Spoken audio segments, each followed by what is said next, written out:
Hello, and welcome to the Living My Human Design podcast.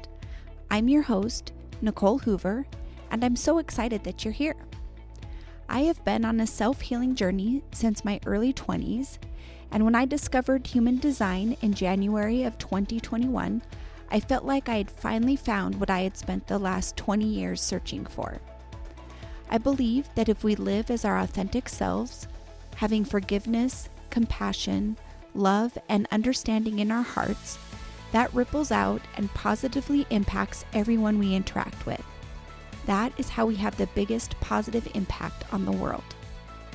My purpose is to be a beacon of light in the world, attracting those who have broken down, fallen apart, and are stuck under the weight of life, and help them rise up as their true authentic selves.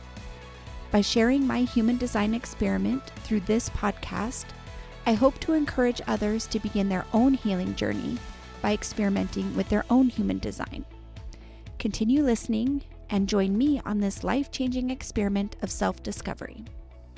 Hello, and welcome to today's episode. I have been in a little bit of a low throughout the month of March, probably the end of February and throughout March so far. And I came to realize that my energy was just drained. And it had been a while since I had really felt this drained, this lack of energy. I would wake up in the morning just as tired as I went to bed, or I would wake up and I'd have a little bit of energy, but by midday I was ready for a nap. And this is so unusual for me. I usually have quite an abundance of energy, especially since I discovered human design. So I took a moment and I pondered this and I was questioning, why am I so low? Why do I have this lack of energy? And I understand that my emotional wave works in cycles. And I know that sometimes my mood's going to be a little bit higher and sometimes I'm going to feel a little bit lower. This one just had lasted quite some time, but it also taught me a lot. It taught me that I have been actually saying yes to too many things that light me up without checking in with my emotional authority first to verify that I do, in fact, have enough energy for all of these things. And I had just put a lot on my plate. And so I took some time and thought about what is actually really important to me right now. What do I really want to focus on? And part of my intentions for 2024 is to become more healthy, honor my physical body, feed my body food that is nutritious, move my body in a way that is fun, and just really focus on my physical health. It's not something that I've been paying much attention to recently, and I really need to have a healthy vessel and take care of myself first so that I can go out into the world and help others. So I'm focusing, and I'm also the type of person that when I put too much on my plate, like when I tried to make too many changes at once, my mind just can't handle all of the change. It's just there's too much new going on and I'm just going to shut down and do nothing. So that I think also played a part into it. But I really had a profound aha moment during a portion of this low at the beginning of the month. And it started out with my husband and I, we live full time in our RV and we travel around. We move about every 3 weeks, 2 to 3 weeks. And we also have 2 dogs. My husband goes to bed before me and he loves his sleep. I am not one that sleeps a lot. I've never been one that sleeps a lot. So I usually go to bed between 9 and 10, and I usually wake up between 5 and 5:30 every morning. my job in the mornings is to take the dogs outside so that they can go potty. And then I usually do a little bit of yoga, some meditation, and some journaling. And on this particular morning, I was low, I was tired. I woke up and I took the dogs outside, and we were in an area where we were able to set up our little fence that we have. And it was a graveled area, so the dogs were able to go potty right there within our fenced area. And I would just sit there and watch them. So the dogs went to the bathroom, and one of our dogs peed and pooped. I know this is dirty information, but it's relevant to the story. So they went to the bathroom. Bailey pooped. I didn't have any bags with me, and I decided I'll just go pick it up when we go take them for a walk later in the morning. So we came inside. I did my normal routine. My husband woke up and we were talking, just our normal morning conversation. And I had mentioned to him that I took the dogs out in the morning. Bailey peed and pooped, but Louie did not. A little while later in that morning, for some reason, so Louie's a puppy. He at the time was 8 months old, and he'd been mostly potty trained for the most part. He wasn't having accidents in the house anymore. But for some reason on this day, he decided to pee in Bailey's bed. And so we grabbed him and we threw him outside. And this was 5 minutes after my husband and I had the conversation about the fact that I had taken the dogs out earlier in the morning. So we put him outside and just kind of leave him be. I start cleaning up Bailey's bed. And a few minutes later, my husband says, "Oh, it looks like Louie pooped." And I look out there and I was like, "No, Louie didn't poop. That's Bailey's from this morning. We just had this conversation 5 minutes ago." And for some reason, the fact that he did not hear me when we were having this conversation and retain it, it was like the straw that broke the camel's back. I didn't realize that it was bothering me so much that I would have to repeat myself to him frequently.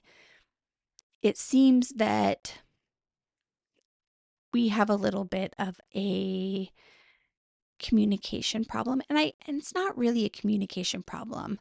I think it's actually was the universe trying to show me an area that I needed to do some healing in. Because frequently we'll have conversations where I will tell him something and he won't remember it, and he'll ask me about it again later that day or a couple days later. And it's kind of an irritation, but I just file it away and, it is whatever. I recognize it because I'm a very good listener. It's something that's really important to me. So when someone talks to me, I pay attention and I listen with my whole being. And I guess that there was a part of me that expected others to listen at that same level, which I know not everybody does. But on this particular day, the fact that he didn't hear me and that he wasn't listening to me hurt really bad because I was also in this emotional low. Hurt to the point that I was teary over it. I was making coffee in the morning and the old stories were going off in my head that he doesn't listen to me, he doesn't care about me, which I know is bullshit. Okay, I 100% know it's bullshit, but at this point in time, those were the stories that were going in my head. And I just got into this low. I made the coffee and I knew I didn't want to talk to him about it at this point because, again, I was emotionally low and I don't like to have hard conversations when I'm in that headspace because they don't go well. I just know that about me. I have to be more in a neutral part of my wave before I can have difficult conversations like that. So I step away into our bedroom just to take some time to myself and to let the emotions flow through me. And I get out my pen and paper and I start journaling on it because it dawns on me, if this is a big trigger point for me, then either I have this within me or there's something related to this that I need to do some healing. It's shining a spotlight in an area that I need to look at myself in. So I start journaling about when in my life did I feel like I wasn't heard? Why do I feel like when someone doesn't hear me or listen to me, that it equates to me not being important and them not loving me? Where did this story first start? Where did this come from? And so I'm sitting here journaling, and then it dawns on me. When I was a little girl, I was sexually abused by a family member, and it started when I was 5 years old. And I told my parents right after it happened, I told them what had happened. And so they sat us down, we had a conversation, and it stopped for a little while. And then a little while later, it started up again, and it went on for a little bit. And then I really looked up to this person and I admired this person. And so, it, it wasn't, I was like 5, 6, 7 years old. The first time I told, nothing, it didn't really stop. It started up again. So I waited a little longer. But eventually I did tell my parents again. And again, they sat us down, we had a conversation about it, and it stopped for a while. But then a little while later, it started up again. And so by the third time that this started up again, I had learned that telling my parents about what was going on didn't actually stop it from happening. So I didn't tell for a very long time. And I was in fifth grade. I was around 11 years old when I had kind of hinted around to a friend of mine about what was going on. And that friend had a conversation with their parents, and their parents called CPS, and they came to my school and they interviewed me in my school. And they asked me questions, if anybody was touching me inappropriately, and they talked about what good touch was and what bad touch was and all of that. And I went through the whole hour-long interview prior, not hour, it was about 30 minutes, and denied, said nothing like that was happening to me. I opened the door. I was getting ready to walk out, and I stopped and I turned around and I went back in, and I was like, well, actually, this is what's happening to me. And then I told them the story of what was going on in my life. And then I had to stay at the school. They had to call my parents. And then we went into this whole ordeal. And then I felt like I was in trouble for telling someone other than my family after after it happened. So here I had been experiencing the sexual abuse. I told them twice about it. It didn't stop. I told a third party about it, and then I get in trouble for telling someone, or not even, I wasn't really in trouble. And I don't remember exactly what happened, but I know that I had this feeling like I had done something wrong because I told someone that wasn't my family. So then there was this shame around what had happened. Um, there was this shame around telling and airing our family's dirty laundry. And my parents didn't really handle it super well. And I can't even imagine. I can't even imagine what they were going through in this moment, knowing that someone that they love and care about was hurting another person that they love and care about. And I can't even imagine what they were going through in that moment. And I know that they handled it to the best of their abilities at that time. I spent many years in counseling, and am a matter I thought I had healed or overcome all of that trauma from my past. The us as a family talked and we communicated, and there were apologies, and we're all in a good place to this day. And so I thought that, all of that was behind me. But here, there was this little piece of trauma that I was completely unaware of that was still having a profound effect in my day-to-day life. So when I was a little girl and I was, 5, 6, 7, 8 years old, and I was telling about this and my parents weren't listening to me, then my unconscious mind learned that my voice isn't important, that I'm not important, and that I somehow deserved what was happening to me. I know that 100% was not their intention, but we're so impressionable at that age. From birth to 7 years old, we are taking in everything in our world and learning how to be a functional member of our family and of society. And for the first 7 years of our life, our brain is mostly operating in theta and alpha wavelengths. And this is the same wavelengths as hypnosis or meditation. And when we're in that theta brain state, that's where we're learning, we're creating memories. There's the intuition is there, and it's where we're observing and copying the behaviors of those around us and learning how to navigate the world.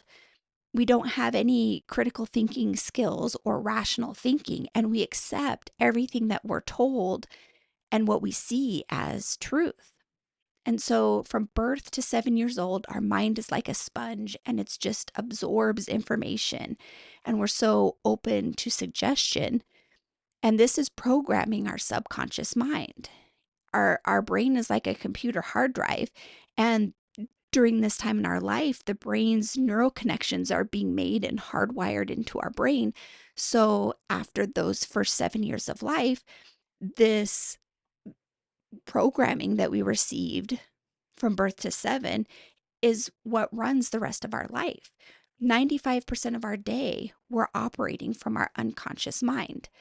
And Bruce Lipton has an amazing book called The Biology of Belief, and he talks a lot about this, and I highly, highly recommend this book.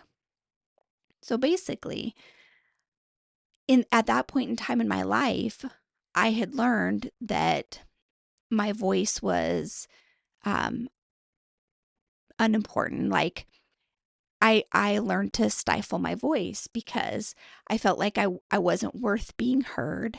And when I spoke, I would get in trouble. And yeah, that I didn't matter, that my voice didn't matter. And I think that's even why I struggle a little bit sometimes with this podcast. And I feel like my stories don't flow, or sometimes I'll record a podcast like 12 times before I finally air it because it doesn't meet my expectations. And I believe that a lot of this comes from this point in time in my life where I learned to stifle my voice. I learned that it wasn't okay for me to speak, and that I would get in trouble. So I took a few minutes and I did a meditation. I love meditation. It is the most healing thing that we can do for ourselves. But I sat in a quiet space and I um, focused on my breathing and kind of relaxed and let all the emotions just kind of pass through me. And then I imagined myself sitting down with little Nicole and having a conversation with her and telling her, I'm so sorry that you were not heard when you were telling about what was going on with you. And I am so sorry that you felt like your voice was unimportant and that you weren't heard, because you are important. And I do hear you. And I had a conversation with little Nicole and I gave her a hug, and then I brought myself out of the meditation. So just having an awareness of where some of our triggers are coming from helps us to choose a different reaction when and if that pops up again. And another great tool for working with these subconscious beliefs and changing these subconscious beliefs is tapping, like I think it's called EFT. It's a modality that I really want to learn, but tapping can really help with that. So can Psych K. And there's a lot of things that we can do to help us to release these old beliefs that we held from birth to 7 that we would like to change so that we can live the life that we want to live. So just a big aha moment that I had this month.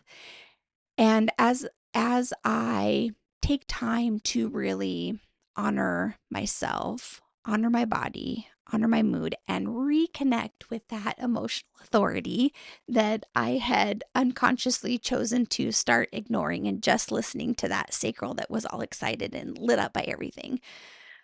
Taking a step back again, following that strategy and authority, as we try to change and evolve and, live our best life, it is sometimes one step forward, two steps back, two steps forward, one step back. There is this little rubber band effect, and we just have to keep showing up for ourselves and keep moving forward, keep taking that imperfect action in the direction of our dreams.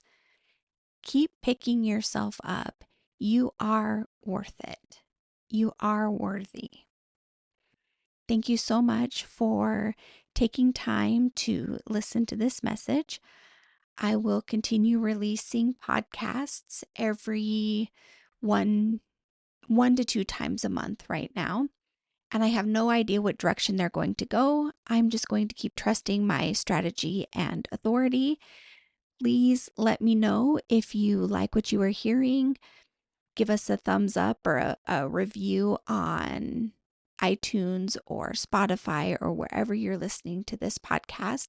And you can always connect with me through Instagram, through direct message. I'd love to hear from you, and I'd love to hear what you think. So thank you so much for being here, and I will talk with you soon. Thank you for listening all the way to the end of the podcast. If you like what you've heard here today, please take a moment to leave a review. Don't forget to subscribe so that you're notified when the next episode is released.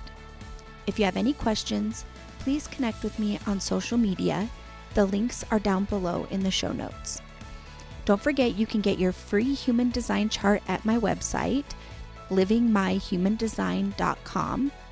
And if you'd like to have me unpack your chart with you, you can also schedule an unpack at my website, and there are 3 options to choose from. That website address again is livingmyhumandesign.com. If you'd like to learn more about human design at your own pace, I highly recommend joining Emma Dunwoody's HDX membership. There are video modules on all parts of human design and tons of bonus materials. This membership also comes with a private Facebook community where you can ask questions and get additional support. I'm one of the guides in this community as well. The links to all of this information are down below in the show notes. Thank you again for listening. I'm sending you lots of love and light, and I'll talk with you soon.